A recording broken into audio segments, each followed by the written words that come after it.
ರಾವಣನ ಮಡದಿಯಾದ ಮಂಡೋದರಿ ರಾವಣನ ಹತ್ರ ಬಂದು ಕೇಳ್ತಾಳೆ, ಯಾಕೋ ಏನೋ ದಗಲ್ಬಾಜಿ ಮಾಡಿದ ಹಾಗಿದೆ, ಮೋಸ ವಂಚನೆಯನ್ನ ಮಾಡಿದ ಹಾಗೆ ನಿಮ್ಗೆ ತೋರ್ತಾ ಇದೆ, ಏನ್ ಮಾಡಿದ್ದೀರಾ ಹೇಳಿ ಕೇಳ್ತಾಳೆ. ಕೇಳಿದ ತಕ್ಷಣ ರಾವಣ ಹೇಳ್ತಾನೆ, ಯಾರ ಹತ್ತಿರವೂ ಹೇಳಬೇಡ. ಯಾವಾಗ ಕಲ್ಲೆತ್ತಿದ್ನೋ ತುಂಬಾ ಎದೆ ಒಳಗಡೆ ಢವ ಢವ ಹೆದರಿಕೆ ಆಗಲಿಕ್ಕೆ ಶುರುವಾಯಿತು. ತಕ್ಷಣಕ್ಕೆ ಶ್ರೀರಾಮಚಂದ್ರನ ಹೆಸರನ್ನ ಹೇಳಿ ಆ ಕಲ್ಲನ್ನ ಸಮುದ್ರದಲ್ಲಿ ಹಾಕಿದೆ, ತೆಲ್ಲಿಕ್ಕೆ ಆರಂಭ ಆಯಿತು. ಹಾಗಾದ್ರೆ ರಾಮನ ವ್ಯಕ್ತಿತ್ವ ಎಂತಹದ್ದು? ಶತ್ರುಗಳು ಕೂಡ ರಾಮನ ಸ್ಮರಣೆಯನ್ನ ಮಾಡಿ ಆ ಕಲ್ಲನ್ನ ನೀರಿನಲ್ಲಿ ಹಾಕಿದಾಗ ಅವರಿಗೂ ಅನುಗ್ರಹವನ್ನ ಮಾಡ್ತಾನೆ ಆ ಶ್ರೀರಾಮಚಂದ್ರ ಅಂತ ಹೇಳಿದ್ರೆ ರಾಮನ ವ್ಯಕ್ತಿತ್ವ ಎಂತಹದ್ದು ಅಂತ ಆಲೋಚನೆ ಮಾಡಿ. ಹೀಗಾಗಿ ಅಂಥ ಒಂದು ಕಲ್ಲುಗಳಿಂದ ನಿರ್ಮಾಣ ಮಾಡಿದಂತಹ ಒಂದು ಅದ್ಭುತವಾದ ಸೇತುವೆ ಇವತ್ತಿನ ತನಕವೂ ಕೂಡ ಶ್ರೀರಾಮಚಂದ್ರನ ಪರಾಕ್ರಮದ ಕುರು ಆಗಿ ನಮ್ಮ ಕಣ್ಣ ಮುಂದೆ ಕಾಣಿಸ್ತಾ ಇದೆ. ರಾಮ ನಿರ್ಮಾಣ ಮಾಡಿದಂತಹ ಆ ಸೇತುವೆ.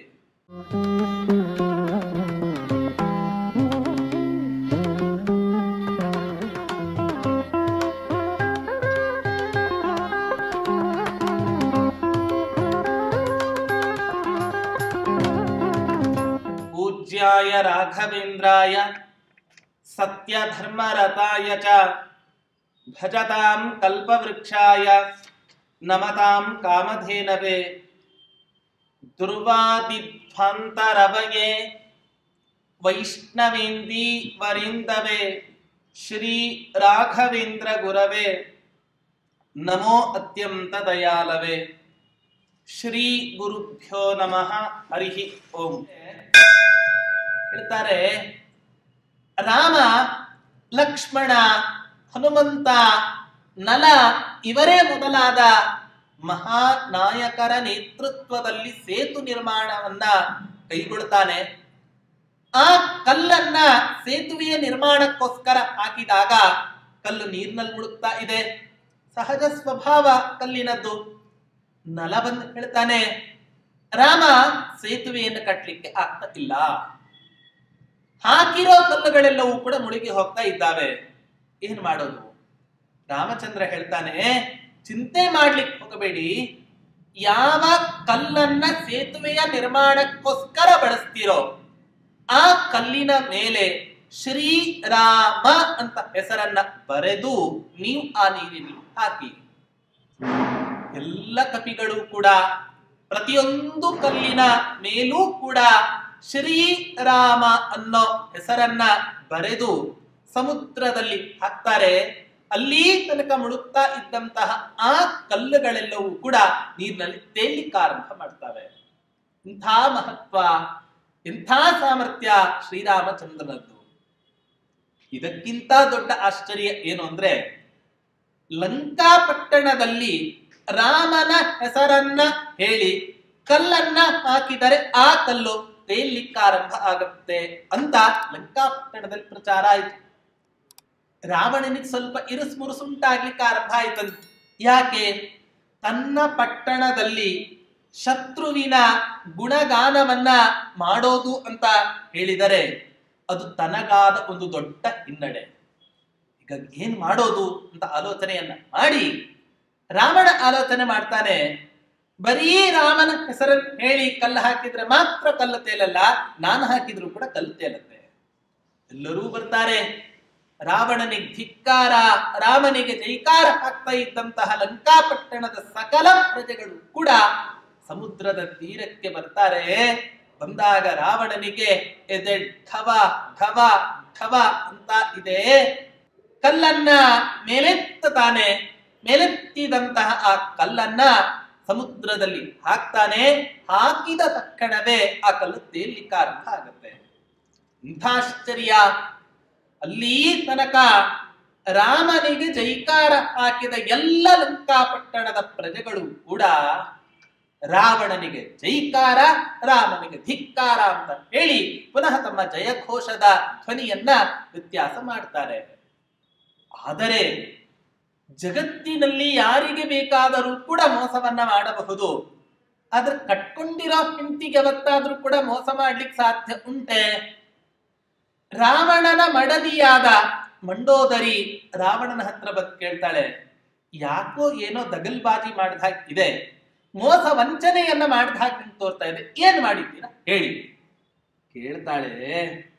ಕೇಳಿದ ತಕ್ಷಣ ರಾವಣ ಹೇಳ್ತಾನೆ, ಯಾರ ಹತ್ತಿರವೂ ಹೇಳಬೇಡ, ನನ್ನ ಕೀರ್ತಿ ನನ್ನ ವ್ಯಕ್ತಿತ್ವದ ಪ್ರತಿಷ್ಠೆಯ ಒಂದು ಪ್ರಶ್ನೆ ಯಾರ ಹತ್ತಿರವೂ ಕೂಡ ಹೇಳಬೇಡ ಅಂತ ಹೇಳಿದಾಗ ಹೇಳ್ತಾನೆ ರಾವಣ, ಯಾವಾಗ ಕಲ್ಲೆತ್ತಿದ್ನೋ ತುಂಬಾ ಎದೆ ಒಳಗಡೆ ಢವ ಢವ ಹೆದರಿಕೆ ಆಗಲಿಕ್ಕೆ ಶುರುವಾಯಿತು. ತಕ್ಷಣಕ್ಕೆ ಶ್ರೀರಾಮಚಂದ್ರನ ಹೆಸರನ್ನ ಹೇಳಿ ಆ ಕಲ್ಲನ್ನ ಸಮುದ್ರದಲ್ಲಿ ಹಾಕಿದೆ, ತೆಲ್ಲಿಕ್ಕಾರಂಭ ಆಯಿತು. ಹಾಗಾದ್ರೆ ರಾಮನ ವ್ಯಕ್ತಿತ್ವ ಎಂತಹದ್ದು? ಶತ್ರುಗಳು ಕೂಡ ರಾಮನ ಸ್ಮರಣೆಯನ್ನ ಮಾಡಿ ಆ ಕಲ್ಲನ್ನ ನೀರಿನಲ್ಲಿ ಹಾಕಿದಾಗ ಅವರಿಗೂ ಅನುಗ್ರಹವನ್ನ ಮಾಡ್ತಾನೆ ಆ ಶ್ರೀರಾಮಚಂದ್ರ ಅಂತ ಹೇಳಿದ್ರೆ ರಾಮನ ವ್ಯಕ್ತಿತ್ವ ಎಂತಹದ್ದು ಅಂತ ಆಲೋಚನೆ ಮಾಡಿ. ಹೀಗಾಗಿ ಅಂಥ ಒಂದು ಕಲ್ಲುಗಳಿಂದ ನಿರ್ಮಾಣ ಮಾಡಿದಂತಹ ಒಂದು ಅದ್ಭುತವಾದ ಸೇತುವೆ ಇವತ್ತಿನ ತನಕವೂ ಕೂಡ ಶ್ರೀರಾಮಚಂದ್ರನ ಪರಾಕ್ರಮದ ಕುರು ಆಗಿ ನಮ್ಮ ಕಣ್ಣ ಮುಂದೆ ಕಾಣಿಸ್ತಾ ಇದೆ. ರಾಮ ನಿರ್ಮಾಣ ಮಾಡಿದಂತಹ ಆ ಸೇತುವೆ ಅಷ್ಟೇ ಅಲ್ಲ, ಹೇಳ್ತಾರೆ ವಾದಿರಾಜ ತೀರ್ಥರು ಹೇಳ್ತಾರೆ, ರಾಮಾಂಘ್ರಿ ರೇಣು ಪ್ರೇಮ್ಣೇವ ಸೇತೋರುಭಯ ತೊಂಬುಧಿ ಅಭ್ಯೇತಿ ಪೌನ ಪುಣ್ಯೇನ ವರ್ಧಮಾನ ಪದೇ ಪದೇ. ಹೇಳ್ತಾರೆ, ರಾಮ ಸೇತುವೆಯನ್ನ ನಿರ್ಮಾಣ ಮಾಡಿದ ಮೇಲೆ ಆ ಸೇತುವೆಯ ಮೂಲಕವೇ ರಾಮ ನಡೆದುಕೊಂಡು ಹೋಗಿ ಲಂಕಾಪಟ್ಟಣಕ್ಕೆ ಪ್ರವೇಶವನ್ನ ಮಾಡ್ತಾನೆ. ಆ ಬದಿ ಇರ್ತಕ್ಕಂತಹ ನೀರು, ಬಲಭಾಗದಲ್ಲಿ ಇರ್ತಕ್ಕಂತಹ ಸಮುದ್ರದ ನೀರು ಆ ಸೇತುವೆಯನ್ನ ಮುಟ್ಟಬೇಕು ಅನ್ನುವಂತಹ ಉತ್ಕಟ ಅಪೇಕ್ಷೆಯಿಂದ ಬರ್ತಾ ಇದ್ವಂತೆ ಆ ಸೇತುವೆ ಹತ್ತಿರ. ಯಾಕೆ ಅಂತ ಹೇಳಿದ್ರೆ, ರಾಮನ ಪಾದ ಧೂಳಿ ಬಿದ್ದ ಸೇತುವೆ, ಅವನ ಪಾದದ ಧೂಳಿ ನಮಗೂ ಸ್ಪರ್ಶ ಆಗಿ ನಾವು ಕೂಡ ಪವಿತ್ರರಾಗೋಣ. ಈ ಉದ್ದೇಶದಿಂದ ಆ ಎಲ್ಲ ಎಡಬದಿ ಬಲಬದಿ ಎರಡು ಭಾಗದಲ್ಲಿ ಇರತಕ್ಕಂತಹ ಯಾವ ನೀರು ಇದೆ, ಆ ನೀರು ಆ ಸೇತುವೆಯನ್ನು ನಾ ಮುಂದೋ ತಾ ಮುಂದೋ ಅನ್ನುವಷ್ಟರ ಮಟ್ಟಿಗೆ ಮುಟ್ಟೋದಕ್ಕೋಸ್ಕರ ಅಂತ ಬರ್ತಾ ಇದ್ವು ಅಂತ ವರ್ಣನೆಯನ್ನ ಮಾಡ್ತಾರೆ. ಹಾಗಾದ್ರೆ ರಾಮನ ಪಾದಕ್ಕೆ, ರಾಮನ ಪಾದದ ಧೂಳಿಗೆ ಪ್ರಪಂಚದಲ್ಲಿ ಎಷ್ಟು ಮಹತ್ವ ಇದೆ ಅನ್ನೋದನ್ನ ನಾವು ಅರ್ಥ ಮಾಡ್ಕೋಬೇಕು. ಗೌತಮರ ಶಾಪಕ್ಕೆ ಬಲಿಯಾಗಿ ಕಲ್ಲಾಗಿ ನಿಂತಹ ಅಹಲ್ಯಾದೇವಿ, ಅಂಥ ಅಹಲ್ಯಾದೇವಿಯನ್ನ ತನ್ನ ಪಾದ ಸ್ಪರ್ಶದಿಂದಲೇ ಪುನೀತಳನ್ನಾಗಿ ಮಾಡಿದಂತಹ ಮಹಾಪಾದ ಶ್ರೀರಾಮಚಂದ್ರನ ಪಾದ. ಇವತ್ತಿನ ದಿನ ಪ್ರತಿನಿತ್ಯ 5 ಕನ್ಯೆಯರ ಸ್ಮರಣೆಯನ್ನ ಮಾಡಬೇಕು ಅಂತ ಹೇಳುತ್ತೆ. ಆ 5 ಕನ್ಯೆಯರಲ್ಲಿ ಮೊದಲಿಗಳೇ ಈ ಅಹಲ್ಯಾದೇವಿ.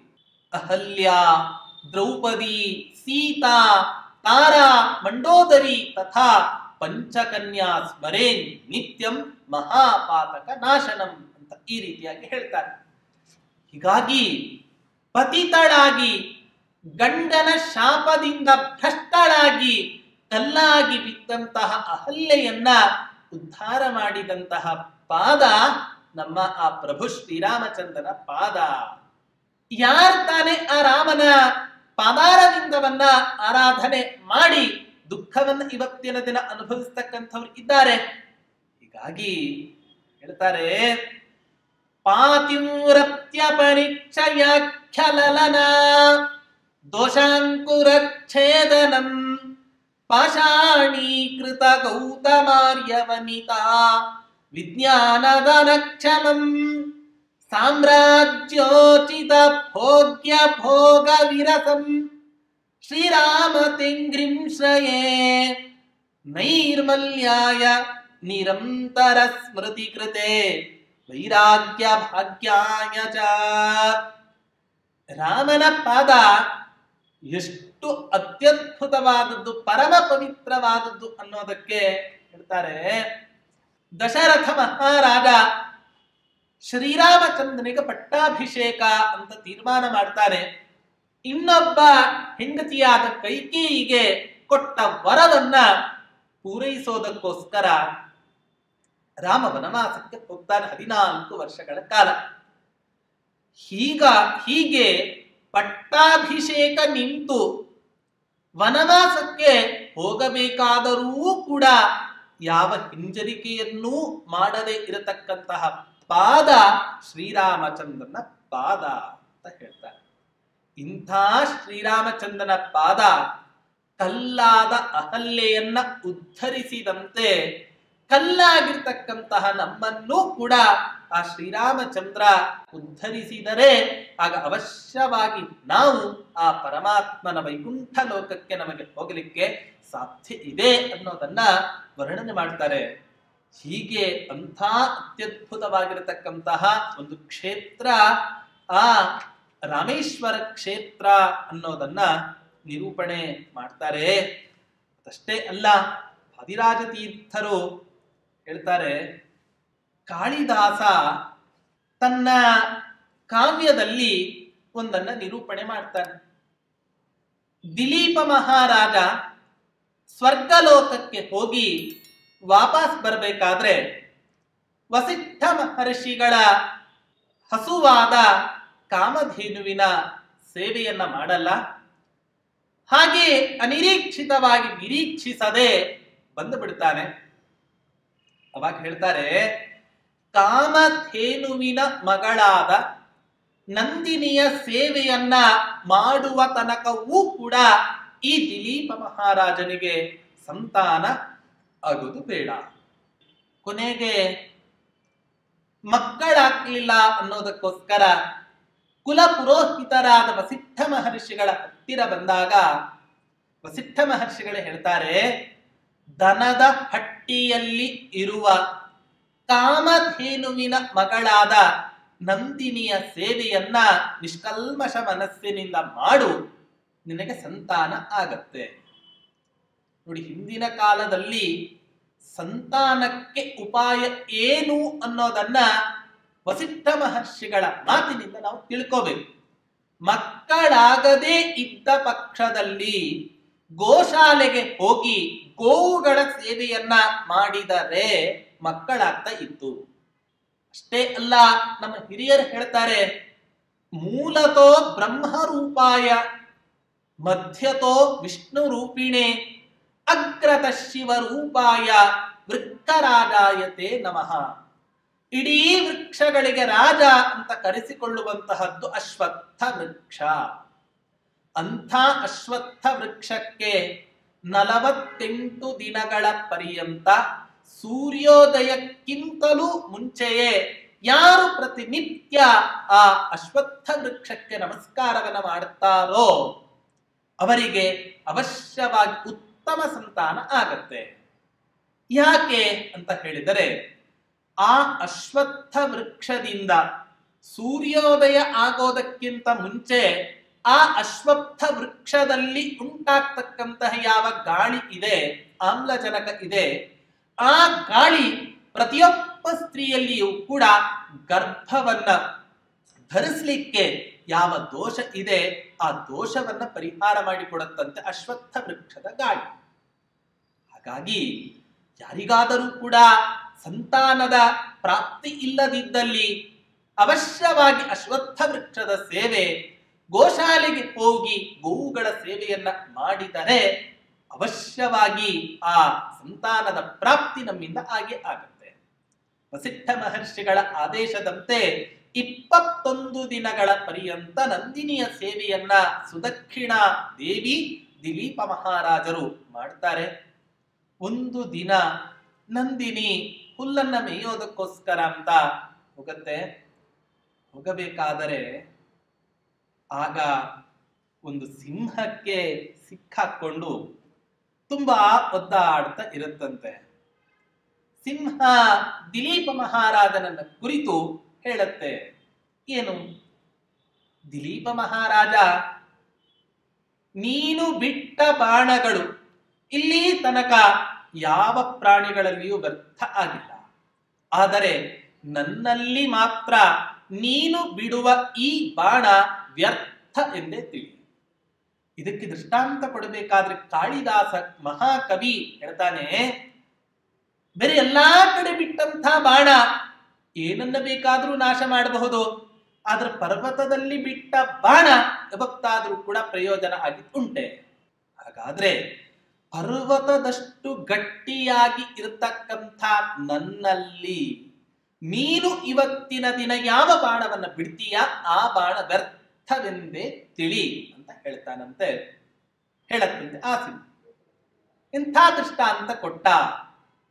ವಾದಿರಾಜ ತೀರ್ಥರು ಹೇಳ್ತಾರೆ, ಪ್ರಾಯ ಇದು ಕಾಳಿದಾಸ ಕವಿಯ ಅಜ್ಞಾನದಿಂದ ಹೊರಬಂದಿದ್ದೋ ಏನೋ ಅಂತ ಅನಿಸತ್ತೆ. ಯಾಕೆ ರಾಮ ಸೇತುವೆಯನ್ನು ನಿರ್ಮಾಣ ಮಾಡಬೇಕಾದ್ರೆ ಹನುಮಂತ ಬೆಟ್ಟಗಳನ್ನೇ ಎತ್ಕೊಂಡು ಬಂದ, ಬೆಟ್ಟಗಳನ್ನ ತುಂಡರಿಸಿ ಕತ್ತರಿಸಿಕೊಂಡು ಬಂದ. ಮುಂದೆ ಯುದ್ಧ ಆಗ್ತಕ್ಕಂತ ಸಂದರ್ಭದಲ್ಲಿ ಸಂಜೀವಿನಿ ಪರ್ವತವನ್ನ ತೆಗೆದುಕೊಂಡು ಬಂದಿದ್ದಾನೆ.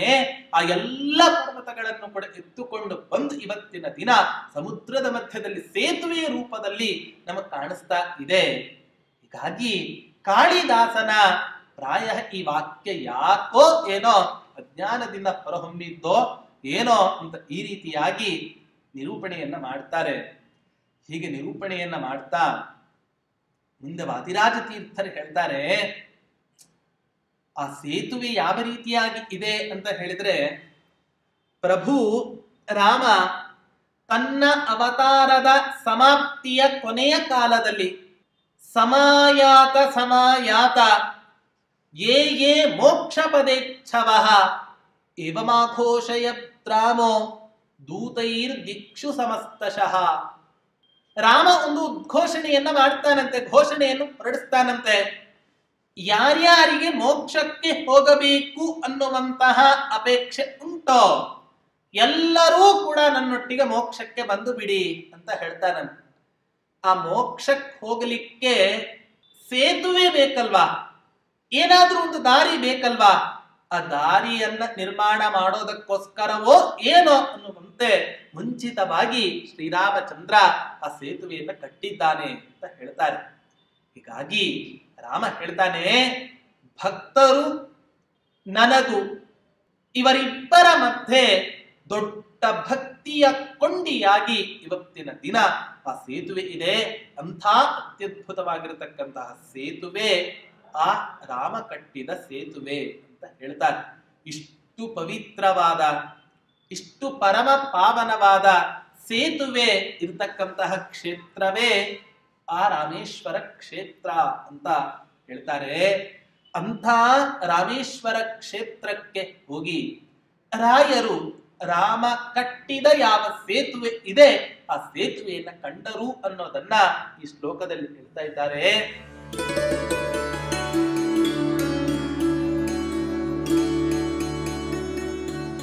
ಅಥಲೋಚನಾತಿಥಿಮಸಾವಪಾಂ ನಿಧಿಂ ನಿಧಿರರ್ಹಣೀಯಮಹಸಾಮುದಾರಧೀಃ ಅಕರೋದಪಾರಮಕರೋದಪಾಕುಲಂ ಸುಕರಂ ಶ್ರಮಾಪನಯ ಶಕ್ತಿಶೀಕರಂ.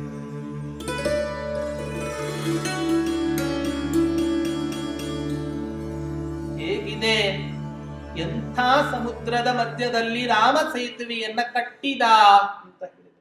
ಅಪಾರ ಮಕರೋದ ಪಾಕುಲಂ, ಅಸಂಖ್ಯವಾದ ಮೊಸಳೆ, ಅಸಂಖ್ಯವಾದ ತಿಮಿಂಗಿಲ, ಅಸಂಖ್ಯವಾದ ಮುತ್ತುಗಳು, ಎಣಿಸ್ಲಿಕ್ಕೆ ಸಾಧ್ಯ ಇಲ್ಲದೆ ಇರತಕ್ಕಂತಹ ಅನೇಕ ಜೀವ ಜಂತುಗಳು ಆ ಸಮುದ್ರದಲ್ಲಿ ಇವತ್ತಿನ ದಿನ ವಾಸವನ್ನ ಮಾಡಿಕೊಂಡು ಇದ್ದಾವೆ. ಅಂಥ ಸಮುದ್ರವನ್ನ ಸುಕರಂ ಶ್ರಮಾಪನಯ ಶಕ್ತಿ ಶೀಕರಂ, ಆಯಾಸವನ್ನ ಪರಿಹಾರ ಮಾಡತಕ್ಕಂಥ ವಿಷಯದಲ್ಲಿ ರಾಮ ಸೇತುವೆ ಎತ್ತಿದ ಕೈ. ಇಂಥ ಆ ಅತ್ಯದ್ಭುತವಾದ ಸೇತುವೆಯನ್ನ ಅರ್ಹಣೀಯ ಮಹಸಾಂ ನಿಧಿ. ಜಗತ್ತಿನಲ್ಲಿ ಗೌರವಕ್ಕೆ ಯೋಗ್ಯರಾದ ವ್ಯಕ್ತಿಗಳಲ್ಲಿ ಮೊದಲಿಗರು ಈ ರಾಘವೇಂದ್ರ ತೀರ್ಥರು. ಅಂಥ ರಾಘವೇಂದ್ರ ತೀರ್ಥರು ಉತ್ಕೃಷ್ಟ ಜ್ಞಾನಿಗಳಾದ ಮಹಾಜ್ಞಾನ ಖನಿಯಾದ ಯಾವ ರಾಘವೇಂದ್ರ ತೀರ್ಥರಿದ್ದಾರೆ, ಆ ರಾಘವೇಂದ್ರ ತೀರ್ಥರು ಇಂಥ ಪರಮ ಪಾವನವಾದ ಸೇತುವೆಯ ದರ್ಶನವನ್ನ ಮಾಡಿದರು ಅಂತ ಹೇಳ್ತಾ ಇದ್ದಾರೆ.